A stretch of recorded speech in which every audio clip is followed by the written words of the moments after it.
Hello there viewers, it's Super GT here and welcome to yet another Forza 4 video. So in the last video I was doing B class, and again I am doing B class in this video. I have got a different car. I've got the Opel Speedster. It turned out that in my garage I already had this car and it was already tuned to 500, which is the top of B class. I thought I'll give this car a go. I know that it is a good car. Typically it's a handling car, and it didn't let me down in this race. So this is the first time I've ever driven the car, and I thought it was a very good car in the end. I do make a couple of mistakes like I do here throughout this race, but it was a good race, so I thought I'd bring you this one.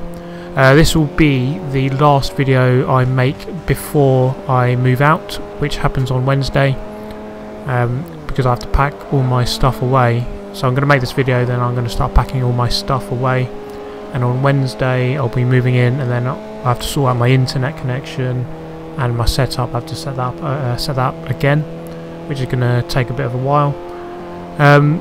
But in the meantime, yeah, it's going to bring you this one video. I'm just going to talk about the Formula 1 Bahrain Grand Prix that just happened. So if you don't want to know the result, then click on another video, preferably one of my videos. But yeah, if you don't want to hear the results, then click away now.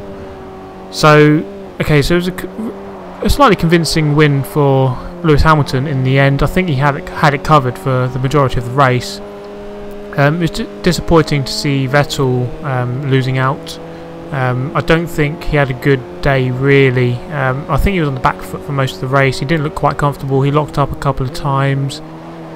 He was close to both the Mercedes for the first half of the race, but I don't think he could have really challenged them because of his he did the same tyre strategy as the Mercedes, and I think the Mercedes were quicker, so it was always going to be hard for him to challenge those two. Whereas Kimi Raikkonen played it quite clever. He went on to the harder tyre for the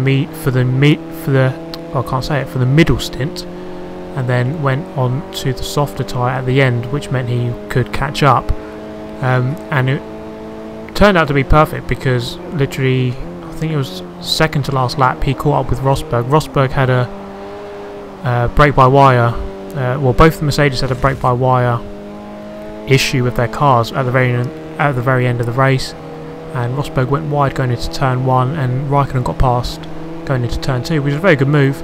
Rosberg, incidentally, was actually very racy in this race. He actually made a couple of very good moves going into turn 1, and he looked very aggressive, which is good to see because I think he does need to be a bit more aggressive. But the thing he needs to do is qualify and pole. Then he has a chance of beating Lewis Hamilton.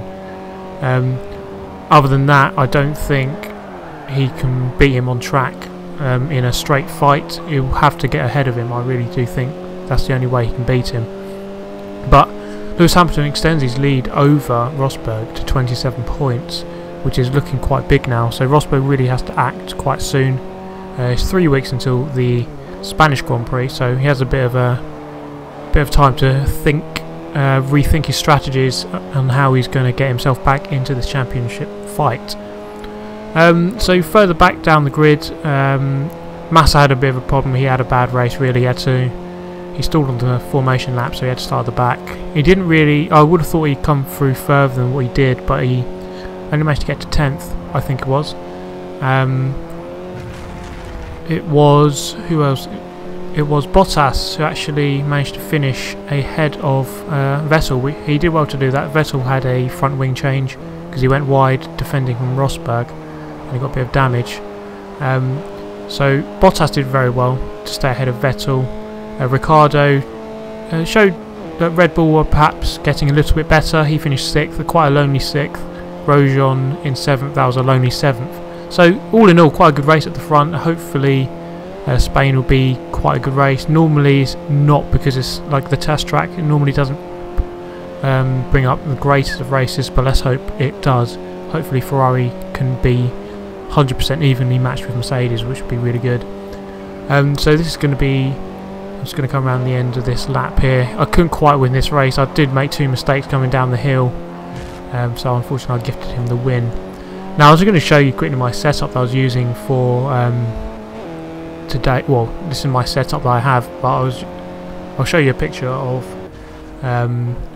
my setup I was using for watching Formula 1. So I have on the right hand side the main thing on the TV, then I have the BBC multi-screen on the middle screen, and then I have the BBC live text on the left.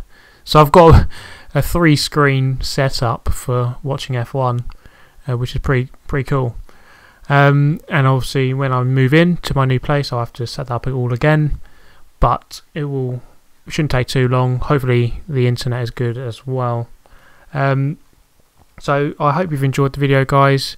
Remember to like me on Twitter and Facebook. That's another way you can get hold of me and have conversation with me as well. So yeah, I hope you have enjoyed the video, guys. Remember to give me a like if you want, and I shall see you next time. I'll see you on the other side when I move in. Thank you very much for watching.